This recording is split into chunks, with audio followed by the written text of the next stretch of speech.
Dear industry friends and my colleagues from healthcare industry, MedTech and hospitality industry, I extend my warm welcome to all of you to MedTech Policy Mahotsav Conclave 2023.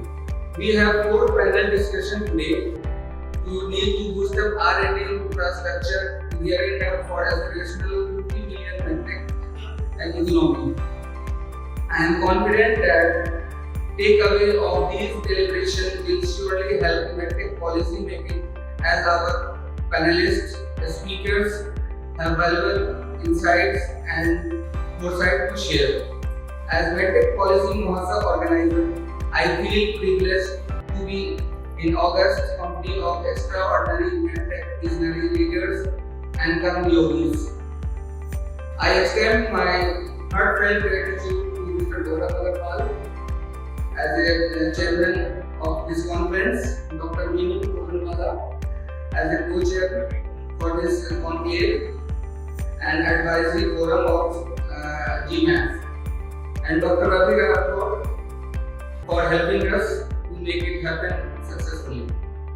I extend all possible guidance and support to MedTech policy Mahotsav. I also offer my sincere gratitude to my sponsors, especially Time Medical, Allied, Polymedicure, Shalya, Medica Bazaar, and Orthotech for supporting this event. Without your support, we can't do this event. Thanks again all delegates for your gracious presence. Let's enjoy the MedTech policy Mahotsav. Thank you so much. We having a special address by Shri Gaurav. Good morning, everybody, and a very, very warm welcome to the August gathering of lawmakers, policymakers, industry captains, in the first of its kind policy outreach program called Policy Mahotsav. This is being held under the auspices of GMAF, which is a global medical advocacy and advisory forum. So I extend a very, very warm welcome to all of you, and we look forward to some stimulating deliberations over the course of the day. To start with, I would like to quote Oprah Winfrey, who very famously said, "I know for sure what we dwell on is what we become." So I think it's extremely important that in a resurgent India and in the golden decade for medical devices in India, today we discuss policy initiatives to steer us to the Prime Minister's clarity call for a $50 billion medical device industry by 2030.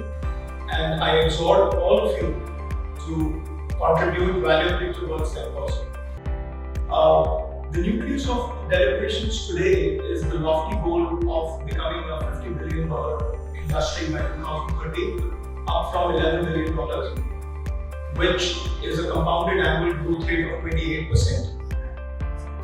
I'm going to list some key factoids, which in my opinion are limiters but could also be huge opportunity areas for us to achieve this ambitious goal.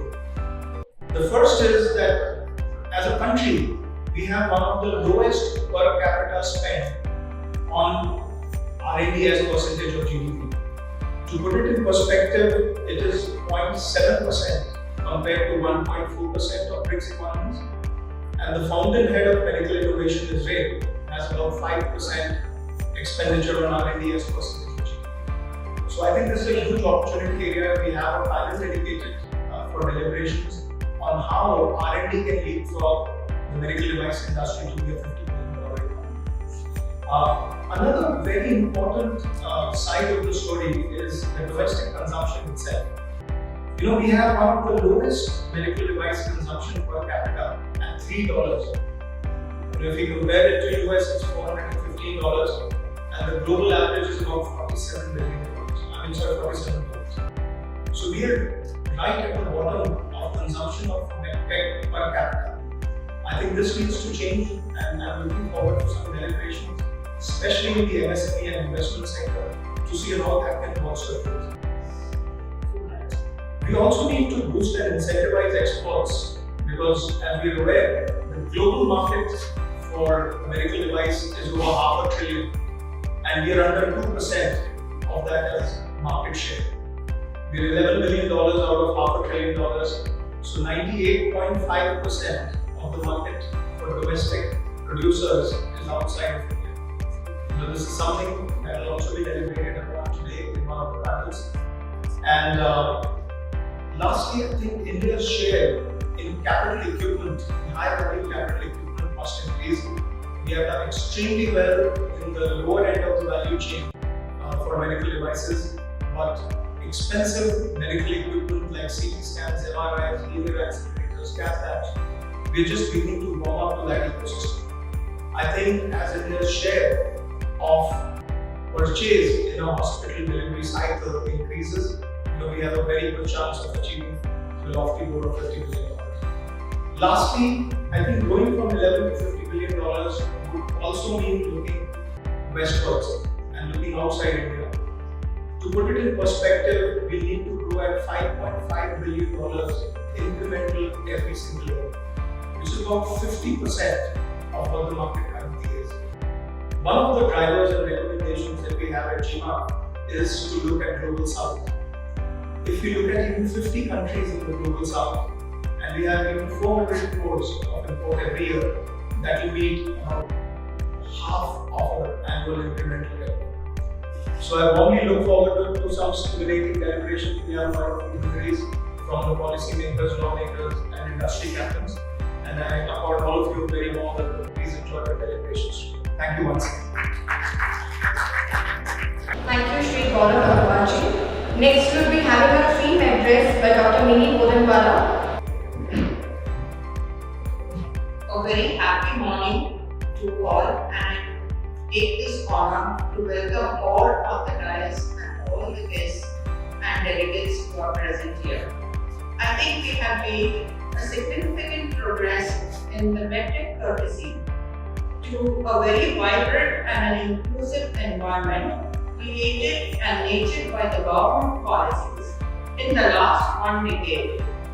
In the MedTech ecosystem, we have many exporting organizations who are determined to expand the global organization and the footprints not only in India as well as startups who are even in India and abroad. I think this is a platform which is very much required by all of us to set up the policies. I think we will be having a lot of brainstorming sessions here and some more new policies coming up. And I think we all realize that we are second to none, and these are not just contemporary policies but also interventions, and these will support to reverse the position of import dependent to export confident Indian MedTech. And I think I would like to add, being from the healthcare sector, that these will have macro and micro impacts, wherein we will see the quality of care, the diagnostics, as well as the outcomes improving. And today, with the artificial intelligence coming in, I think we will be having some more policies in the future on artificial intelligence too. I think here we are not just to make the policies, we are here also to see that they are implemented and executed, because many policies are made, but sometimes implementation and execution does not occur. So I think we all should work towards the same. The MedTech Policy Mahotsav Conclave sets out to explore this pathway and destination from import nation to export nation. And I would end this note with a thanks first to Mr. Afzal Kamal, without whom this conclave would not have taken place, and also to all my co-partners and dignitaries who are here with me. Thank you. Thank you so much. So next we will be having an address by our keynote speaker, Shri Rajiv now. Thank you for the warm welcome, and thank you for the very nice introduction. Today is really a delightful day, a day to celebrate. And it's very interesting when I walk into here today. I remember sometime in, I think, May or June 2015, A similar event was hosted by the Department of Pharmaceuticals. It was their press conference, not from the industry.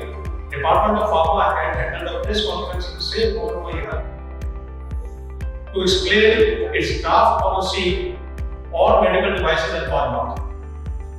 So it's very interesting that after 2015, when the finally is finally out last month, we're again over here, and this time we are here from the healthcare sector and from the industry sector. Can you have the presentation, please? So definitely it's a day to celebrate. It has taken us nearly a decade to reach over here, because we do believe that medical devices, I think, the next big story in India, especially post-COVID. It was the only silver lining in this big black cloud. And after IT, pharma, toys, mobile phone, I think the day has come for medical devices now. So, just to inform you about IMED, if you are not already aware about IMED, at IMED we promote and encourage responsible manufacturing. When you are in healthcare delivery, that is very key and very important to act as responsible manufacturers. Our second objective is Make in India, solely and solely Make in India. We are not a trade association, we are a manufacturer-led association. We do have both primary members who are manufacturers, and we do have associate members who are stakeholder members, but they are from the stakeholders to promote the ecosystem for manufacturing. And at IMED, our job is facilitation and coordination. We are not here for consultation. So many times manufacturers reach out to the designated head and want to have consultation on a particular project, and we are handicapped. We are not built for that. But yes, we are there to facilitate, we are there to coordinate, and to provide the bridge between the various government departments and the industry, the cabinet industry, and the user interface also with the industry.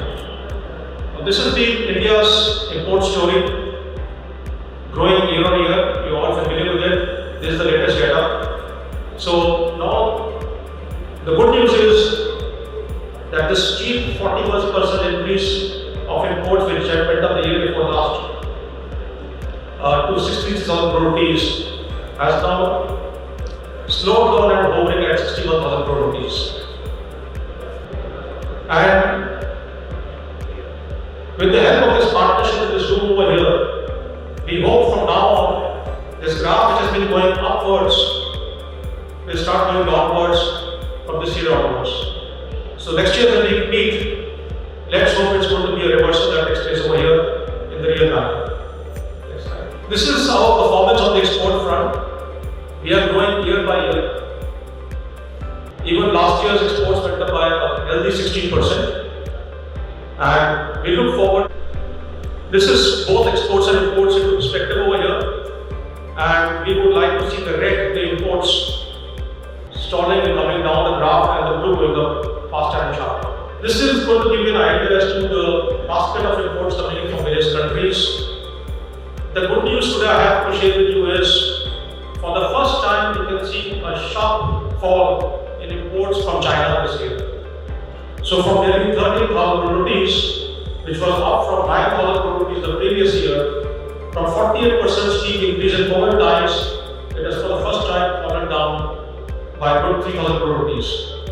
Other countries are still rising, but we look forward to stalling that at some point of time. This is also the good story for India's exports to the key economies. Here again, our biggest buyers in the US market. And this is very interesting. Biggest imports from US, biggest exports to US. Biggest imports of electronics, biggest exports to electronics. So when people say that we only make consumables and disposables and we only stock consumables and disposables, I have given facts, and the facts speak otherwise. We are doing very well in electronics and we are doing very well in exports over there. Okay? There are some hidden champions. Same thing for Germany. We will be importing a lot from Germany, but we also export to Germany. And same thing for China. It's also still, in spite of its huge regulatory barriers, the Chinese market is still an export destination for us. Next slide, please. This is the basket. So over the last 5 years, we've grown by a pace of about 50 to 60% in the case of imports. And the green is the electronics part of the pie. Normally, in most countries, you think it's consumables and disposables, but India is spending in the healthcare more on capex than on OpEx. Next slide. This is our exports pie chart. Here it's healthier growth than the imports. The exports in the last 5 years have gone up by more than 60%. And here, the biggest chunk in the pie is green. And both the imports and exports, you find very interestingly, the percentage of each sector over the last 5 years have remained the same. So, pretty much the same percentage, give or take, plus minus 1 percentage point. This is the sharp fall in imports which have taken place, understandably because these are the COVID critical items. Things like oxygen therapy equipment, thermometers, examination gloves. So, you can see a steep fall over here. And that's one of the reasons why you see that the imports growth which was going up has now stalled from 60,000 to 61,000 crore rupees. This is one of the main factors. Next slide. Now this is again an interesting graph. Here you can see why that 60,000 has not come down to 40,000 or 45,000, which was pre-COVID. It has still gone up because of these products which were used in elective surgeries. So things like ophthalmic surgical instruments, intraocular lens, cochlear implants, MRIs, orthopedic implants. You can see a growth rate of about 40 to 50% over the previous year.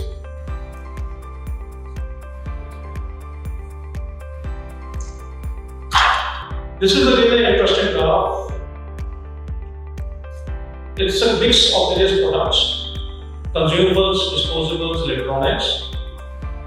And here you can see where India is doing a high number of imports, even though we are doing reasonably very well also for exports.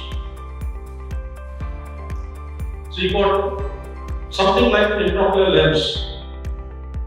We will be importing 1,700 crore rupees worth of lens for cataract surgery. At the same time, India is one of the top 5 manufacturers for intraocular lens in the world, and we are exporting nearly 700 crore rupees worth of eyewear. And the manufacturers supply that to the population of India at less than 1/4 the price of imports. So when we are being competitive, we are being affordable. Still, even though we are globally competitive, we are still losing out in certain sectors because of certain factors. These are some of the domestic champions. I will not go into details over here, but just to give you a flavor. These are the companies who, even in an 80% import dependent ecosystem, which was making it more convenient to import than to manufacture all these years, these companies have been the ones who have broken the glass barrier. They've gone beyond the challenges and they will do well not only in the Indian market but internationally, and they are globally competitive. Whether it's disposables, consumables, electronics and equipment, you got names over there which you are not familiar with. Similarly, in the case of implants, diagnostic instruments, whether implants can be cochlear implants or can be orthopedic implants or cardiac implants, whether it's in the case of stents, orthopedics, intraocular, consumables, you got many companies and many sectors where India is either top 10 in the world or top 5 in the world. So, just to say that it's only import dependence, no. We also got some champions and we have to build them up and let them take it strong. This has been the good story in the last 10 years. This is something that you already are familiar with, so I will not dive into details. But yes, we have made a note of all the contributions and initiatives done by the various government departments and ministries, which will be working in these silos, but yes, they will interface with high and sometimes with each other's. And these are the good achievements which have been achieved, which is taking us on in the right direction and helping us to become globally competitive. And now that the medical device policy has been announced recently, it's given a clear direction. We wanted to be the top 5 in the world, and the government says no. We want to be the global leader, and we want more than 10% of the global market. So now, with these stated objectives, we have to work together as a team, and it is a very interesting policy paper, a very interesting strategy paper, and also a more detailed action point paper which the government has released recently in stages over the last 1 month. First with the notification, and then with more details coming in. And some of you may not be aware about it, but just 2 weeks back we had an event hosted by the Department of Pharmaceuticals. And at that conference for pharma and for devices, at the CEO's roundtable with the Honorable Minister, he has made the State Minister of Chemical Fertilizers, Mr. Kopa, the chairman of a task force, and this task force, which is being constituted now, will be actioning the key areas and the action points which will support the government's policy, will support the government's strategy into something which is actionable and something that is going to be meaningful to us manufacturers. We don't want this policy to be a paper policy and paper type. So, the policy we'll be talking about achieving quality and standards and patient safety. And the strategy we'll be talking about streamlining regulations. But for us, until that translates into having a separate act that delineates devices separate from pharmaceuticals, that policy and strategy is not ready to play. So if Europe can have a separate law, if Japan can have a separate law, if Brazil can have a separate law, if Canada can have a separate law, if Australia can have a separate law, if a country like Saudi Arabia can have a separate law for medical devices, why cannot India, which talks about global leadership, not have a separate law for medical devices? We need to win away. Again, in terms of attracting retention, investments, I put a plus sign over there because already certain pointers are there by the government over there. It's like something we don't want that.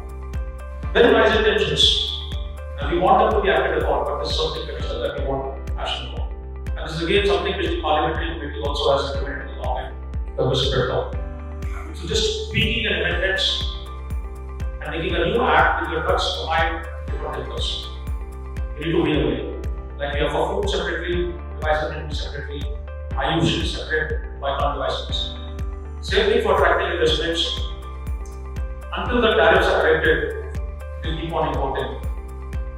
Indian Railways should take a flash drive, a television, a computer, a mobile phone, until a few years back, until the customs duty came 10 to 15%.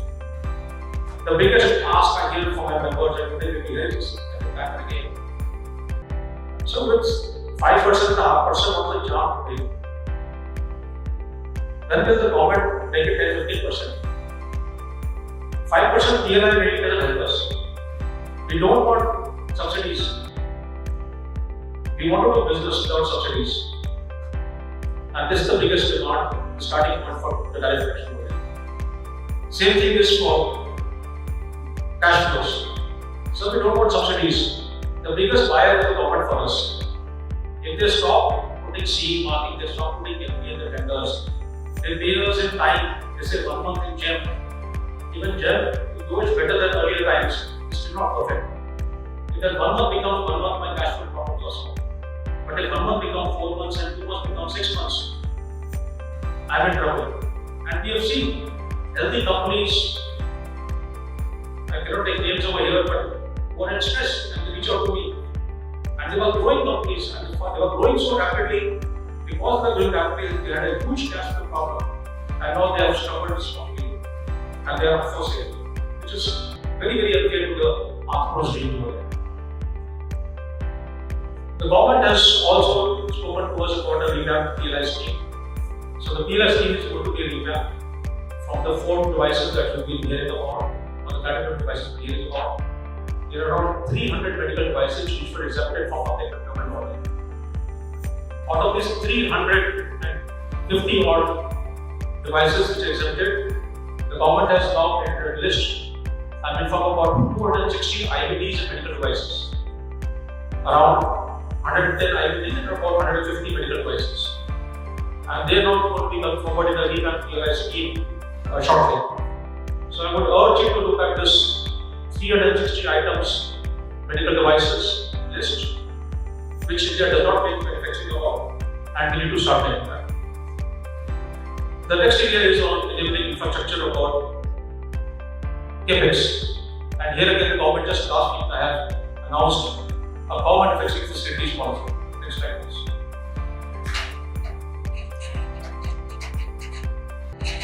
This is again in terms of R&D and innovation, and today we will be having a session purely on this. But the biggest ask I've been getting from the startups, from the engineers at IITs and the IICs who reach out to us, that we need to have clarity on regulatory pathways. So the MDR has been made, but it's a very complex regulations even now. We do not know how to start, where to start. Shall we take a test license first? We can't become prototype without test license. Why can't we take? I'm not going to make it clinically. I'm not even sure about to make it product. I'm just trying for tinkering. So, and why do we need a test license? And why do we need a ISO 13485 facility to go for the test license? So this is not possible to enter the market like this. And if something goes wrong, I'm going to treat it as a criminal. So we need to have a decriminalized law.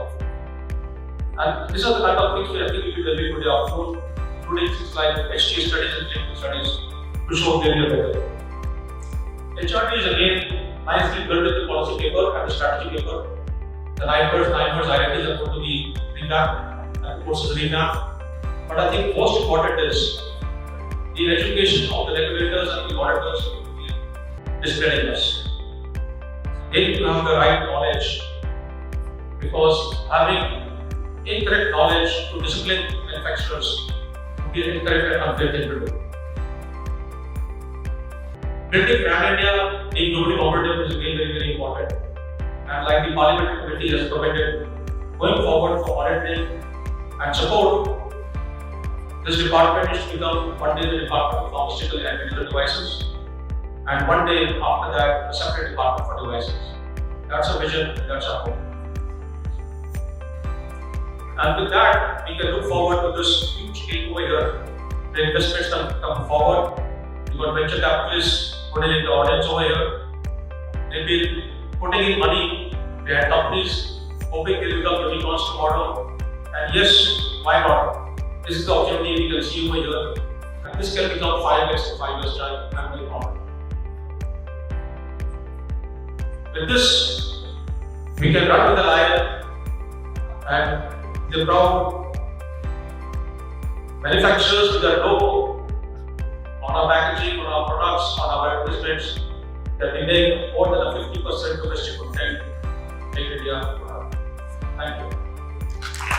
As a member of the New Delhi Municipal Council, that is NDMC, सबसे पहले तो मैं जो readymade team है उसके सभी पदाधिकारियों को सलूट करता हूँ, सलाम करता हूँ कि उन्होंने ये काफिला जोड़ा है, पूरा सब लोगों को एक मंच पर लाने का काम किया है, उसके लिए उनका बहुत बहुत धन्यवाद।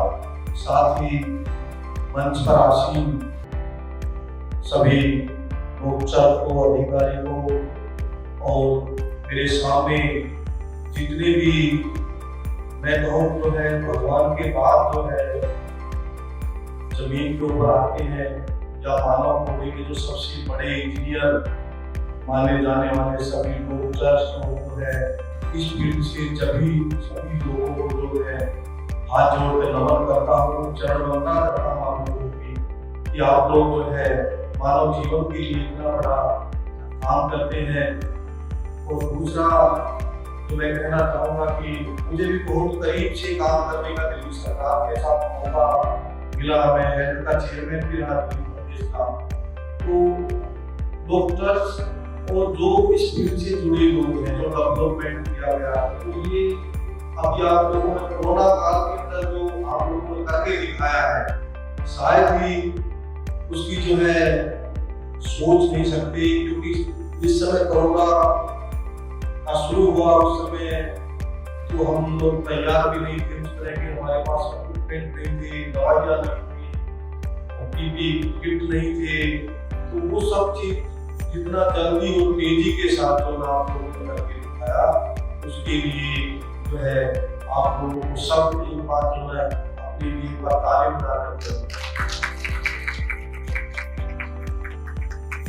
दूसरा यहाँ पे जो है माननीय हेल्थ मिनिस्टर जी को आना था, परंतु आज जो है आप लोगों को सबको पता है गुजरात के अंदर जो बड़ा तूफान आया, उसके कारण जो है माननीय मंत्री जी वहीं पे हैं, वो नहीं आ सकी। और रामचंद्र चावला की भी वो उनकी भी वहीं पे ड्यूटी लगाती थी, वो भी चले गए हैं।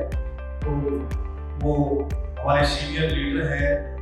तो बहुत सारी चीजें जो है अगर माननीय मंत्री जी आज हमारे बीच होते तो बहुत सारी चीजों का हम लोगों को और भी ज्यादा हम उसका फायदा दे सकते थे। और जो भविष्य में जो देश को आगे बढ़ाना, तो इस फील्ड के अंदर हम लोगों को तरक्की करनी है। बहुत सारे ऐसे फील्ड जो हिंदुस्तान के अंदर जो चाहे इंजीनियरिंग वाला ले लो, चाहे कोई अलग फील्ड ले लो, उस फील्ड में हम जो है बहुत आगे हैं दुनिया में। और लगता है इसी प्रकार हम लोग इस फील्ड को भी हेल्थ के फील्ड को भी, चाहे दवाइयाँ बनाने का काम है, चाहे बनाने का काम है, उसमें भी जो है हम लोग आगे बढ़ेंगे।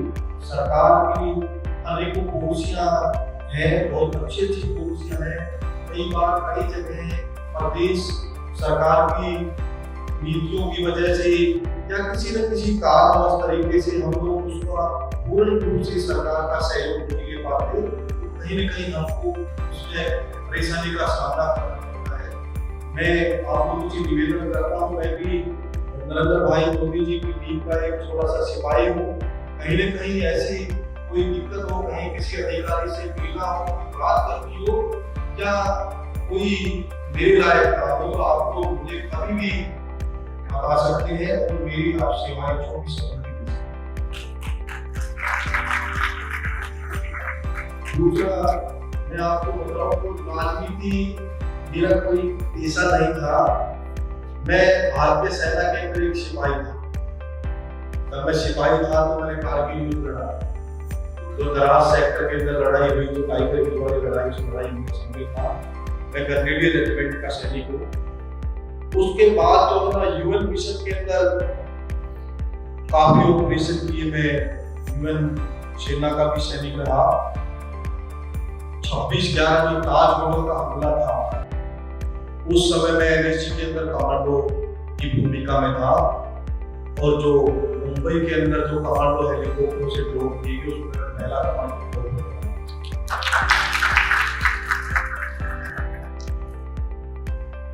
ताज होटल के हमले के अंदर जो है मैंने वहां 2 प्रेसिडेंटों को मारा और 627 आदमी को, आज दुनिया भर से आए हुए 627 आदमी को मैंने ताज होटल से उस हमले में मैं भी जो हुआ, मुझे भी गोलियां लगी, कानों से सुनना कम हुआ। और लंबे इलाज के बाद मुझे भारतीय सेना से और एनएसजी से मेडिकल ग्रुप आउट। तो मेरे जीवन में भी डॉक्टरों की बहुत बड़ी भूमिका रही है। और मैं यहाँ भी देखता हूँ कि भगवान के बाद जो है अल्लाह ताला माए गुरु के बाद अगर कोई भगवान है तो डॉक्टर को इस फील्ड से जुड़े हुए हैं। वो हमला ऑपरेशन में करने का तो मेरा 2 दिन का बेटा था। आप लोग सभी सोच सकते हैं कि देश के अंदर हर आदमी देशभक्त है, चाहे वो मेडिकल के फील्ड में काम कर रहा हो, चाहे वो किसान हो, चाहे वो जवान हो, चाहे वो अधिकारी हो, जो भी जिस भी जगह ईमानदारी और नेक नीति के साथ जो काम कर रहे हैं वो सब देशभक्त हैं। और साथ ही यहाँ आपकी माताएं बैठी है, माता शक्ति बैठी है, मैं उनके लिए भी कहना चाहूँगा कि जब जो ना कभी भी कोई युद्ध होता है या कोई भी होता है तो मैंने अपनी आंखों से देखा जिस तरीके से जो है कारगिल वाली लड़ाई के अंदर गए थे, मुंबई वाले में भी जाके आने आते टाइम पे हमने देखा माताएं जो अपने गहरे तकलीफ होती थी जब देश को बात आई। तो मैं ज्यादा ना कहते हुए आप लोगों के बीच मुझे आने का मौका मिला, आपसे रूबरू होने का मौका मिला, मैं इसके लिए आप लोगों का सदा आभारी रहूंगा। एक बार फिर मैं तुम्हें ये कहना चाहूँगा, अभी भी कोई भी किसी तरह का काम हो, इस फील्ड के लिए कोई भी मैं सहयोग कर सकता हूँ किसी भी तरीके का, क्योंकि मैं वैसे भी बहुत ज़्यादा सोशल वर्क के अंदर बहुत ज़्यादा महत्व रखता हूँ, तो पूरा कोशिश करता हूँ अपना समय ज़्यादा से ज़्यादा इन्हीं वेलफेयर के कामों को देने का काम करता हूँ। तो ज़्यादा तो नहीं कहूँगा, पर इतना जरूर कहूँगा कि आपके लिए हमेशा खड़ा हूँ। जय हिंद, जय भारत। उससे पहले मैं देशभक्ति की 2 लाइन कह के अपनी वाणी को विराम देता हूँ। चलते भी गए कहते भी गए, चलते भी गए कहते भी गए, आजादी के दीवाने, जीना उसी का जीना है जो मरना मरना। जय हिंद, जय Bharat. Shri Vivek Tiwari is on the stage, please. Can you big round of applause, ladies and gentlemen? First, thank you, the Honorable MLA, Shri Surinder Singh ji, for instilling that energy and that motive of being a true patriot who's trying to change India and build India for the future. My special thanks for all dignitaries, Shri Ravikant Sharma ji, Dr. Jitendra Sharma ji, the dignitaries on dais, Shri Rajiv Nath ji,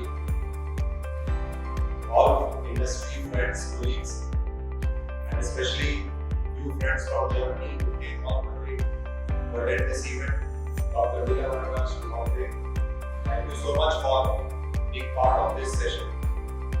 Yesterday I was in a conference, and thank you Dr. Veeravarman, he wrote a line: to achieve the possible, think of impossible. To achieve the possible, think of possible. I think that is only a statement, but every impossible thing in this world is achieved because there was a possible mission to it. I think in medical devices, with my experience, very limited experience, I was not a MedTech man, now I am a hardcore MedTech man. Thank you Dr. Sharma ji and all the industry colleagues for really making Medical Bazaar kind of MedTech beacon of light for accessibility, market opportunity, and also providing access to such wonderful products which are made. So I really believe that this dream of making India a true MedTech capital of the world with minimum what we aspire for to build a 5% global market share, 50 billion is what we are thinking. When we are thinking of 5% market share, because by 2030 the world is towards 1 billion medical devices market share. So from just 2% to 5% is not a small journey. I think this can only be achieved with giant leaps and giant steps taken by all of us. And I really invite and really feel that every manufacturer globally should keep up making it. Thank you so much.